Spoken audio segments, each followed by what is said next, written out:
Hello everyone, I'm Rekha Koita. I'm from the class of 1992. And hello Professor Chaudhuri, it's a pleasure to meet you today. Thank you, Rekha. I recently received a mail from Dean ACR, requesting for alumni support on various different initiatives, right, around students, hostels, infrastructure, labs, etc., and even faculty, faculty awards. So it kind of just set me thinking that, what has changed in the institute? Like, why is there now a need for alumni support? So if you could just, throw some light on that. Good that you asked this question. I understand that I also come from the era when things were all given on a platter to us.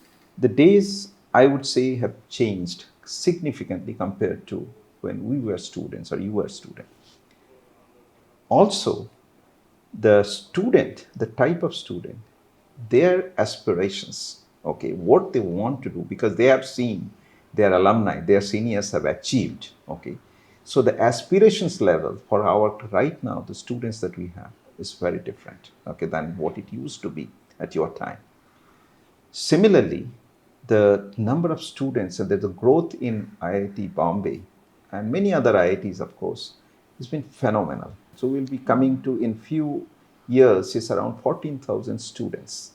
Now the question is, do we have the infrastructure to support this? Okay. Second thing is that do we have the laboratory to support this?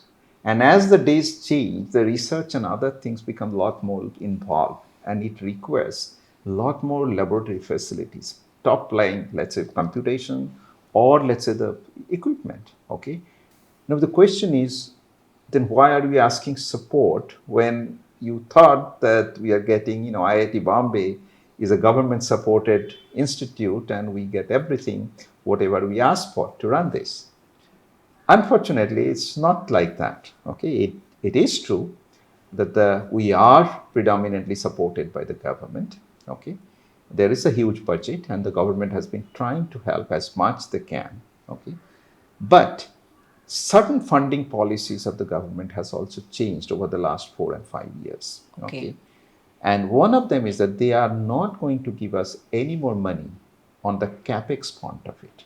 Oh. So any kind of, let's say, infrastructure that you have to build, okay, be it the students' hostel, okay, be it like the academic, some kind of a building, okay, or a faculty housing or a staff housing, or let's say even a new gymkhana that we want to do it because the number of students have gone up, okay. Now there is no financial support actually from the ministry in terms of direct construction or any other kind of a cost.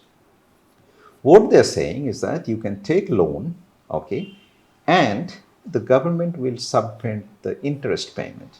So which means that the principal has to be paid by IIT Bombay. And how would you do? Because that I cannot take it from the government because it has to be generated. So what you call the institute, revenue, and that comes from the students. Now, how many students pay tuition fees? Roughly 70% of our students come from certain kind of reservation categories. And with the masters and PhD, we support them with a stipend. So naturally, there's no tuition fee for them. Okay. Very, very handful of students to pay. So our interest, I think, the amount of money that I would say debt servicing is the capability is very limited. Okay.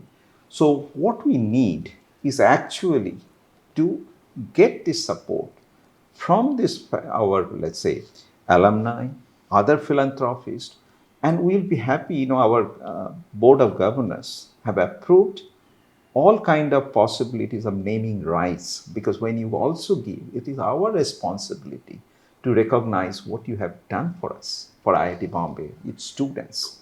So we have come up with extensive, I would say, discussion in terms of how we can immortalize your philanthropy to us. And we are very much willing for various opportunities in terms of how to leverage any amount of philanthropy by appropriately putting it into different buckets. And one example I can give you, when the pandemic time, the many students said we don't have the means to support a laptop or data and other things.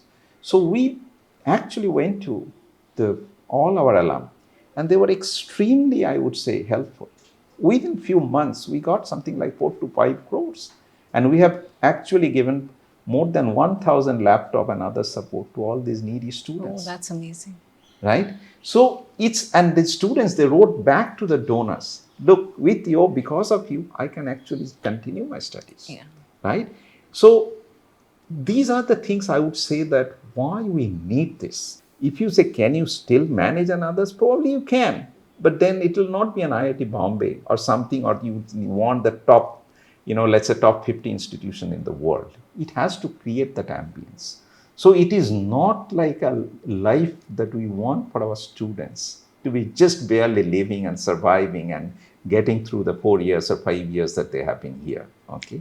So something more. And that's why we need the support from all the philanthropy.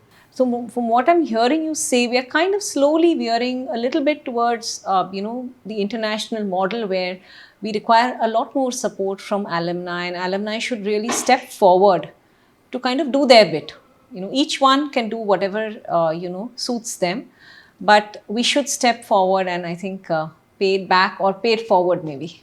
I tell you also, Rekha, since you raised this point, so actually this whole concept, the push for that kind of support that we should be going to the alumni, it came from the alumni themselves. Okay, Absolutely. Including some of the great alumni that we have, like Kanwal Rekhi and others, Nandan Nilekani. They were the one, yes, these are the greater needs. Okay, how you can do that? We have benefited, let's give the same benefit.